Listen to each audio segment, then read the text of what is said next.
Meus irmãos, a graça e a paz. Quero compartilhar com os irmãos uma palavra que veio ao meu coração.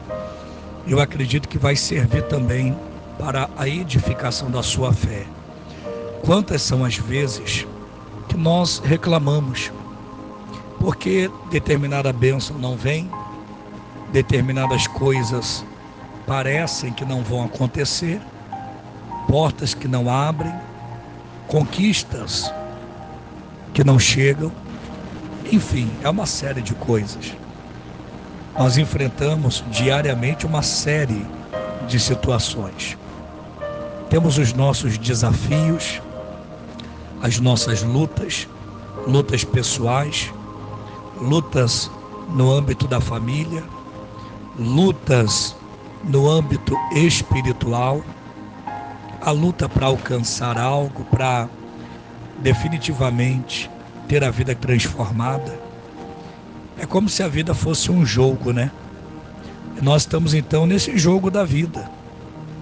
É como se a vida fosse uma corrida. Não foi assim que o apóstolo Paulo ele se referiu à vida, à caminhada cristã, à corrida cristã? Ele disse que no estádio muitos correm, porém somente um é que alcança o prêmio, que alcança o pódio, que alcança o lugar mais alto. E ele disse para nós, ele deixou um conselho para nós, dizendo da seguinte maneira: correi de tal maneira que possais alcançar. Olha que conselho bom, um conselho amigo do apóstolo Paulo. Correi de tal maneira que possais alcançar. E de fato nós temos que fazer a nossa corrida. E nós temos que correr de maneira que alcancemos. Agora, a minha corrida talvez não seja a sua corrida. A sua corrida talvez não seja a corrida do outro. Até mesmo dentro do âmbito familiar, a corrida de um não é a corrida do outro. Cada um tem a sua corrida. Tem pessoas que a corrida dela é contra ela mesma. Ela tem que fugir dos maus pensamentos. Ela tem que fugir dos desejos e das paixões da carne. A corrida dela é contra uma depressão. Às vezes a corrida de uma pessoa é para alcançar uma identidade que ela ainda não tem. Ela tem que ter a identidade dela muito definida. Mulher de Deus, homem de Deus. Aquela pessoa que tem compromisso, aquela pessoa que tem fidelidade. Ela precisa correr a corrida da fé para poder ter a sua identidade bem definida. Tem pessoas que elas ainda não estão tão bem resolvidas como elas deveriam estar. São aquelas pessoas que constantemente elas pensam em voltar atrás. Elas pensam em jogar a toalha. Elas pensam em desistir. Mas é constantemente. Constantemente o mau pensamento vem. Pensamentos de morte. Pensamentos negativos. Então o conselho amigo do apóstolo Paulo foi exatamente esse: correi de tal maneira que possais alcançar. Agora, tem pessoas que a corrida que ela precisa ter ou que ela precisa fazer é uma corrida em prol de preparar o próprio coração dela. Porque há pessoas cujo coração não está preparado. Há pessoas cujo coração não está pronto, não está preparado. Imaginemos que Deus colocasse nas tuas mãos todos os teus inimigos. O cristão não é inimigo de ninguém, mas às vezes, ao longo da vida, alguns inimigos se levantam. Às vezes é aquele vizinho, aquela vizinha, cria-se um problema por causa de quintal, por causa de cerca, por causa de muro. Antigamente dava muito problema quando a pessoa lavava o tapete dela em casa e ela, sem sabedoria, ela colocava o tapete no muro dela. É muro dela, mas também é o muro do vizinho, né? Faz divisão ali de um terreno para o outro, e a pessoa colocava o tapete para secar e a água corria toda para a casa do vizinho, ou pelo menos uma parte, né? E tinha muita confusão por causa disso. Então tem pessoas que, infelizmente, elas se tornaram inimigas, algumas até inimigas mortais. É como aquela pessoa que diz assim: olha, eu não quero ver fulano nem pintado de ouro. Olha, eu não quero. Tem gente que, infelizmente, a inimizade dela é tão grande que ela leva aquela inimizade até para o túmulo. Eu já vi caso de pessoas, na última hora, alguém perguntar: fulano, você tem um desejo de perdoar fulana? E a pessoa fazer um bico, fechar a cara, não dizer nem que sim nem que não. Quer dizer, já está provando que não quer perdoar. Já está provando que não quer perdoar. Então, a inimizade é uma coisa séria. Mas imagine então que aquele inimigo, aquele adversário, aquela pessoa que talvez te prejudicou na empresa, contou algo que não era verdadeiro, e aquilo foi passado como verdadeiro, e ali você se prejudicou, perdeu o emprego, perdeu a amizade, teve um prejuízo financeiro. Imagina Deus pegar esse inimigo e colocar nas tuas mãos. Às vezes aquela mulher que, sem sabedoria, sem temor de Deus, ela foi embora, porém ela foi levando o seu marido. Ela foi embora, mas levou o seu marido. Quantos casamentos, quantas uniões não acabaram assim? Por conta da traição. Por conta da traição. Nós vimos agora, temos visto. Parece ontem, parece que foi ontem, que uma mulher traiu o marido, e pasmem, até com um religioso, pregador, dito. Tá cheio de pregadores aí, né? Ouve quem quer, segue quem quer, né? Mas tá cheio de dito pregadores. E aquela mulher então, ela traiu o marido com esse dito pregador, esse religioso. E o marido, ao descobrir a traição da esposa, o que foi que ele fez, Wellington? Ele foi na creche das crianças. Ele tinha 2 filhas, foi na escola de uma, pegou a menina maior, foi na creche da outra, pegou a outra, e ele matou as 2 crianças. A polícia prendeu ele hoje. E aí gravaram um vídeo da mãe das crianças, ela dentro de casa, e ela vendo a notícia de que o marido havia matado as filhas. Mandaram para ela o vídeo das crianças sendo mortas, e ela se desesperou. A primeira coisa que veio na minha mente, primeiro que o homem, o pai, que era o pai das meninas, é um total desequilibrado e covarde. Essa que é a verdade. A gente não pode querer emendar as coisas, não, porque nada dava o direito a ele de tirar a vida das crianças. E para piorar, tem também os áudios, os vídeos, porque antes dele matar as crianças, ele ligou para a sogra dele, para o sogro, e começou ali a dizer que iria matar as crianças. E aí você imagina a sogra e o sogro tentando acalmar ele. E o que mais me partiu o coração, é que as crianças estão ali, dá para ouvir a voz das crianças ali no fundo, pedindo para o pai: pai, pelo amor de Deus, pai, não faz isso não. Quer dizer, uma covardia. Alguém pode falar: mas ó, não, nada, pelo menos para mim, nada justifica ele fazer aquilo. matou duas criancinhas inocentes,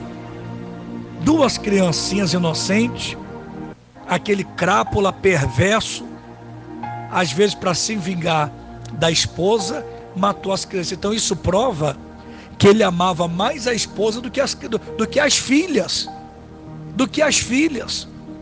porque aquilo que a esposa fez não justifica ele matar as próprias filhas. Então a primeira coisa que eu vi e que me gerou uma comoção foi isso. Mas quando aquela mulher, ela recebeu a notícia, ela viu as crianças mortas, ela começou a chorar desesperadamente. Aí eu pensei, Wellington, será que valeu a pena? Eu fiquei pensando, olhando para ela, será que valeu a pena ter saído para atrair o marido, né? Teve ali o seu momento, deu vazão, deu lugar à carne, e ela estava chorando a morte de duas meninas lindas. E eu tenho a certeza que se alguém perguntasse para ela, ô fulana, você voltaria atrás e não cometeria esse erro? Certamente, desesperadamente, ela iria dizer que voltaria atrás sim. É óbvio que ela voltaria atrás. Então você que me ouve agora, preste atenção. Você imagina agora essa mãe, ou a sogra desse homem, o sogro, que já o tem como inimigo, porque ele matou, né? Tirou a vida de duas crianças inocentes.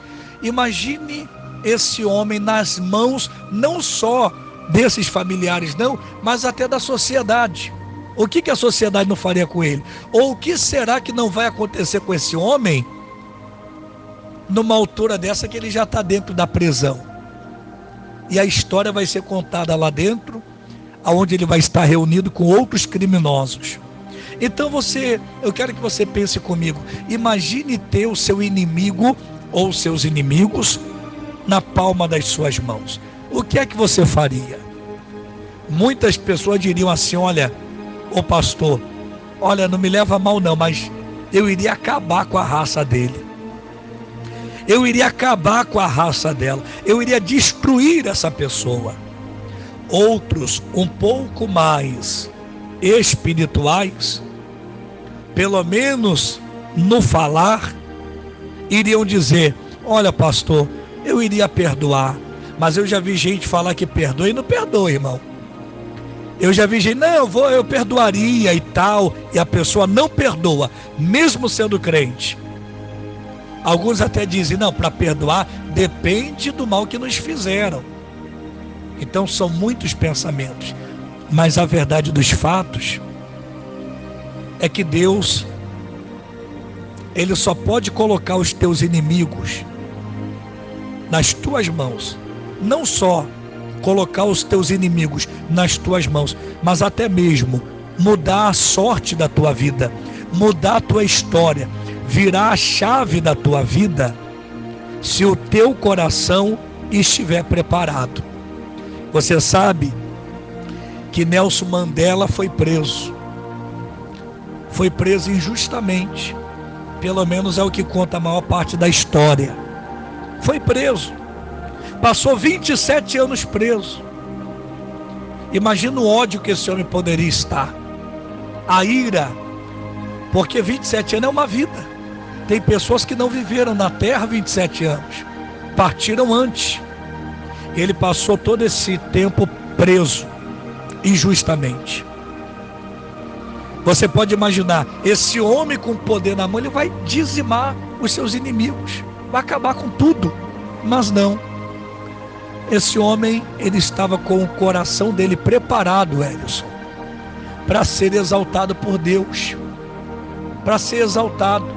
Saiu daquela situação, depois se tornou o presidente ali da África do Sul, né? Mas não executou vingança, maldade contra ninguém. Mas tem muita gente que no lugar dele, certamente iria fazer o mal, iria cobrar, iria perseguir, iria matar, iria jogar na prisão. Então, pense comigo, O seu coração está preparado?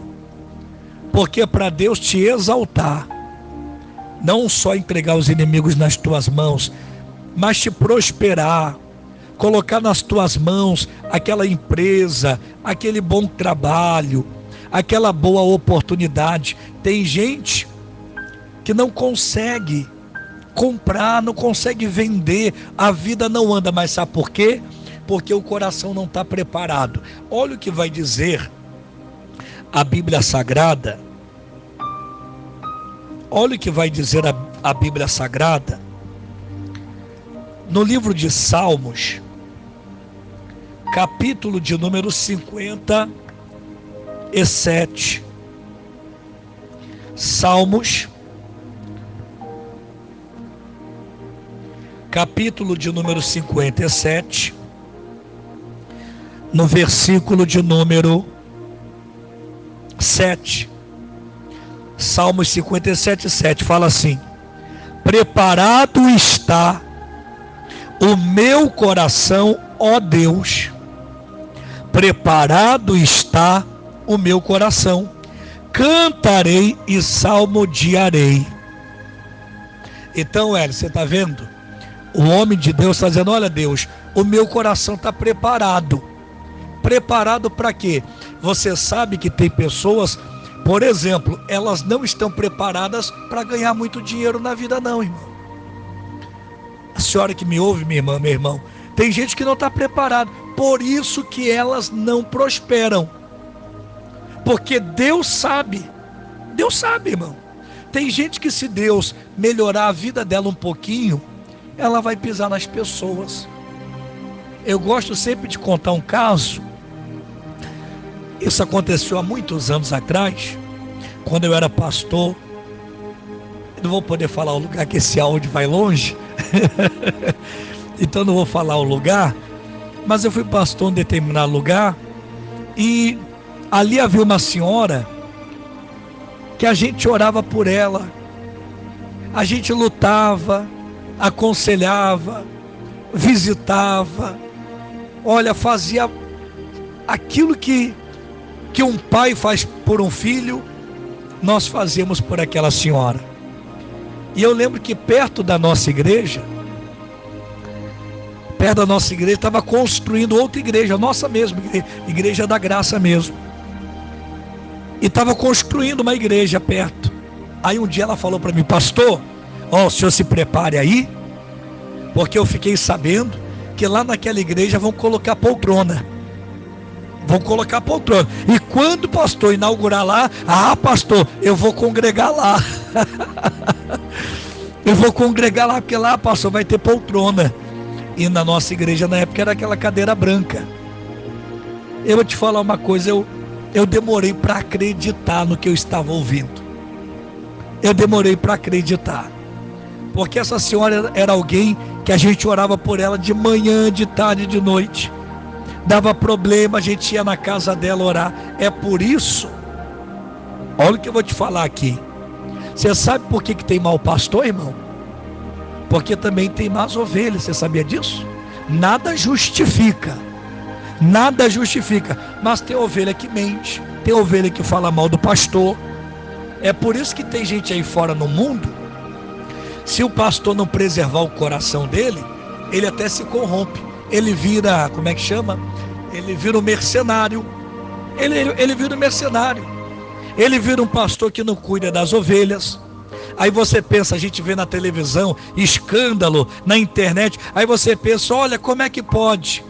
Não, mas aquele pastor às vezes foi traído, decepcionado, passado para trás. Pessoas que ele mais ajudou viraram as costas, não por razões, digamos assim, que fossem válidas, não, mas por coisas como essa.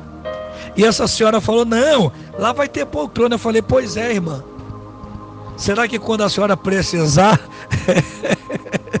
será que quando a senhora estiver nas tuas crises, nas tuas lutas, será que a poltrona vai lá orar pela tua vida? Mas deixa eu falar uma coisa para a senhora: quando inaugurar, irmã, faz uma coisa, vai sim, vai. Vai, porque infelizmente tem pessoas que, é duro que eu vou lhe dizer, mas tem pessoas que infelizmente elas não merecem de fato a nossa atenção, o nosso carinho. E aquela senhora então, dito e feito, ela fez isso.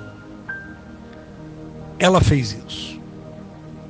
Então você observa que tem pessoas que o coração dela não está preparado. O salmista disse: preparado está o meu coração, ó Deus, preparado está o meu coração.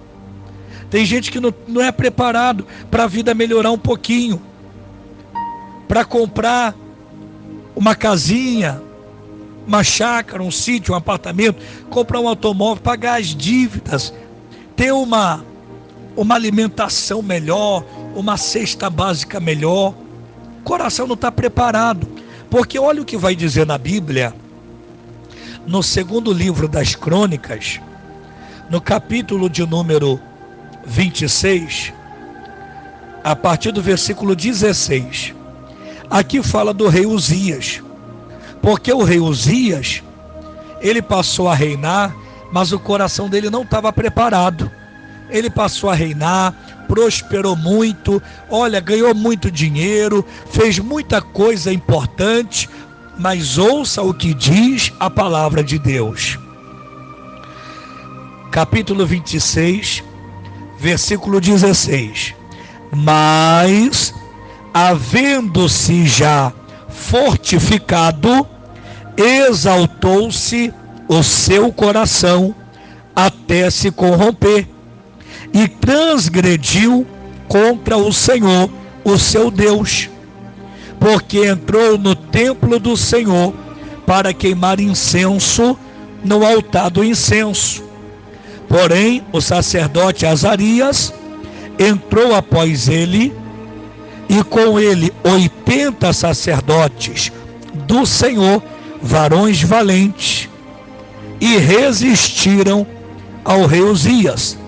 E lhe disseram: a ti, Uzias, não compete queimar incenso perante o Senhor, mas aos sacerdotes, filhos de Arão, que são consagrados para queimar incenso.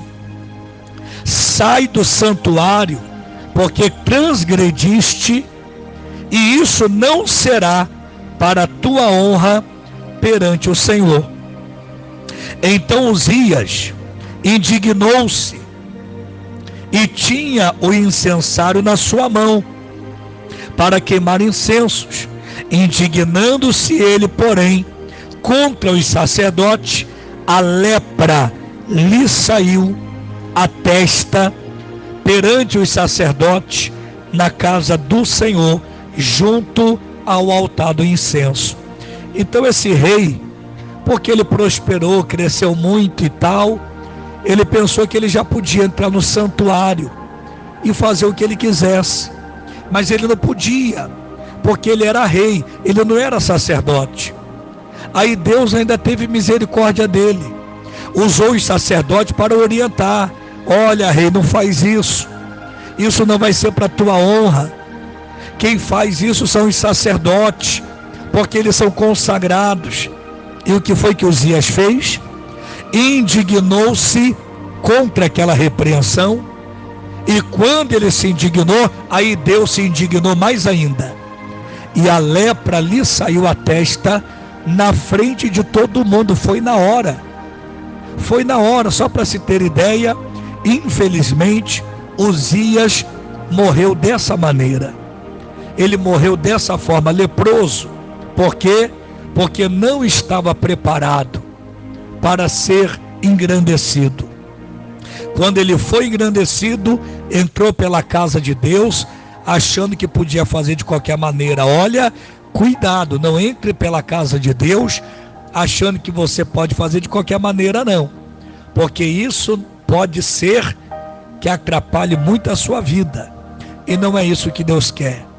Que essa palavra fale mais ao teu coração, que essa mensagem alimente mais a sua fé, e que você possa tirar boas lições dessa pregação.